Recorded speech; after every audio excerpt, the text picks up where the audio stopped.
Welcome back to Miracle Mantras.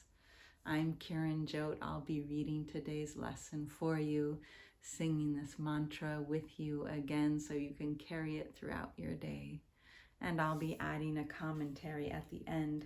This is lesson number 66. My happiness and my function are one. You have surely noticed an emphasis throughout our recent lessons on the connection between fulfilling your function and achieving happiness. This is because you do not really see the connection, yet there is more than just a connection between them. They are the same. Their forms are different, but their content is completely one. The ego does constant battle with the Holy Spirit on the fundamental question of what your function is. So does it do constant battle with the Holy Spirit about what your happiness is. It is not a two-way battle. The ego attacks and the Holy Spirit does not respond. Holy Spirit knows what your function is. Holy Spirit knows that it is your happiness. Today we will try to go past this wholly meaningless battle and arrive at the truth about your function. We will not engage in senseless arguments about what it is. We will not become hopelessly involved in defining happiness and determining the means for achieving it. We will not indulge the ego by listening to its attacks on truth. We will merely be glad that we can find out what truth is. Our longer practice period today has as its purpose your acceptance of the fact that not only is there a very real connection between the function God gave you and your happiness, but that they are actually identical. God gives you only happiness. Therefore, the function God gave you must be happiness, even if it appears to be different. Today's exercises are an attempt to go beyond these differences in appearance and recognize a common content where it exists in truth. Begin the 10 to 15 minute practice period by reviewing these thoughts. God gives me only happiness. God has given my function to me. Therefore, my function must be happiness. Try to see the logic in the sequence, even if you do not yet accept the conclusion. It is only if the first two thoughts are wrong that the conclusion could be false. Let us then think about the premise for a while as we are practicing. The first premise is that God gives you only happiness. This could be false, of course, but in order to be false, it is necessary to define God as something God is not. Love cannot give evil, and what is not happiness is evil. God cannot give what God does not have, and God cannot have what God is not. Unless God gives you only happiness, God must be evil. And it is this definition of God you are believing if you do not accept the first premise. The second premise is that God has given you your function. We have seen that there are only two parts of your mind. One is ruled by the ego and is made up of illusions. The other is the home of the Holy Spirit, where truth abides. There are no other guides but these to choose between, and no other outcomes possible as a result of your choice, but the fear that the ego always engenders and the love that the Holy Spirit always offers to replace it. Thus, it must be that your function is established by God through God's voice, or is made by the ego, which you have made to replace God. Which is true? Unless God gave your function to you, it must be the gift of the ego. Does the ego really have gifts to give, being itself an illusion and offering only the illusion of gifts? Think about this during the longer practice period today. Think also about the many forms the illusion of your function has taken in your mind, and the many ways in which you tried to find salvation under the ego's guidance. Did you find it? Were you happy? Did they bring you peace? We need great honesty today. Remember the outcomes fairly, and consider also whether it was ever reasonable to expect happiness from anything the ego ever promised. Yet the ego is the only alternative to the Holy Spirit's voice. You will listen to madness or hear the truth. Try to make this choice as you think about the premise on which our conclusion rests. We can share in this conclusion, but in no other, for God shares it with us. Today's idea is another giant stride in the perception of the same as the same and the different as different. On one side stand all illusions. All truth stands on the other. Let us try today to realize that only the truth is true. In the shorter practice periods, which would be most helpful today if undertaken twice an hour, this form of the application is suggested. My happiness and function are one because God has given me both. It will not take more than a minute and probably less to repeat these words slowly and think about them a little while as you say them. My happiness and my function are one.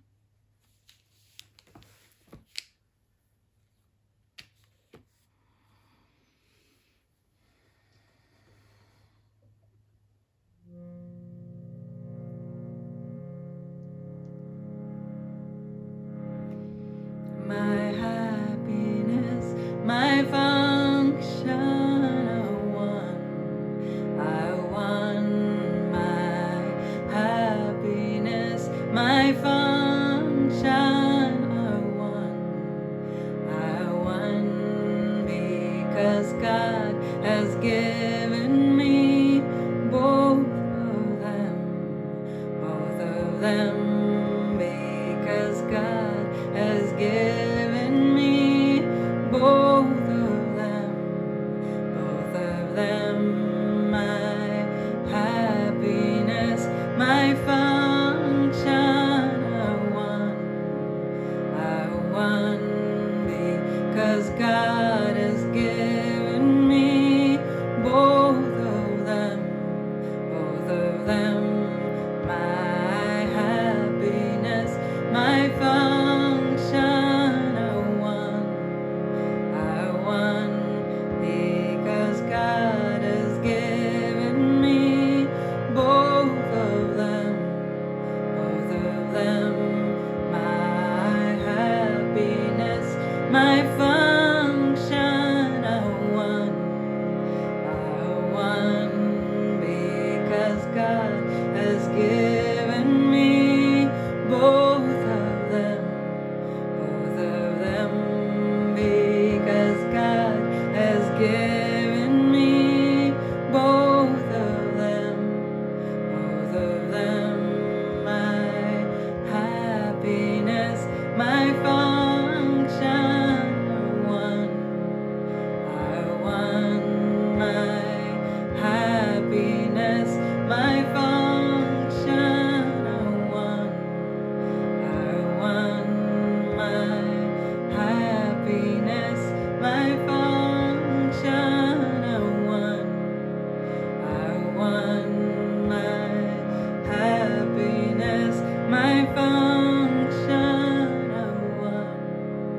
I want my happiness, my function are one.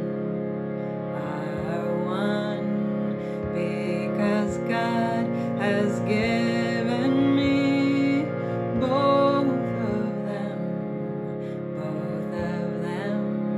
because God has given me both of them,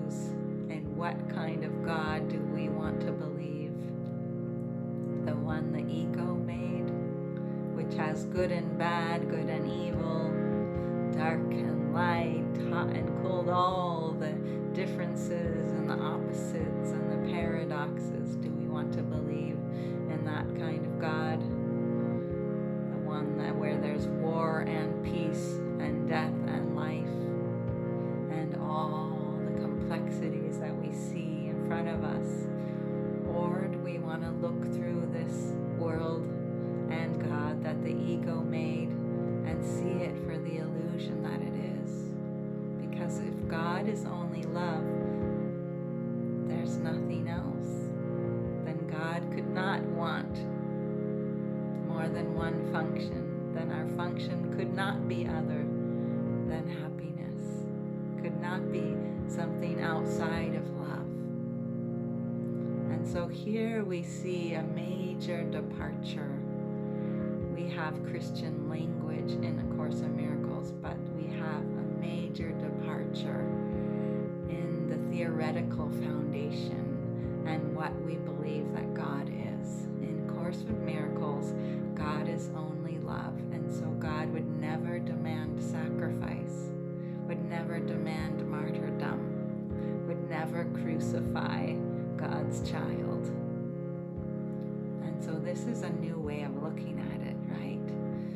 And so what we found is that if we believe in only love, then God would only want our happiness and only our love. And so maybe the premise of specialness and separation that leads to crucifixion and death and suffering is only of the ego. But we have to be willing to give up our belief in separation. We have to be willing to give up our belief that there is an exception, that somebody out there has done something too horrible to be part of God, to look through to their divinity. So as long as we hold on to that, then we are stuck. Then we are here in the ego's world, where God is both good and evil. So here we're asked to make that choice. And if you choose love, then you can only find that.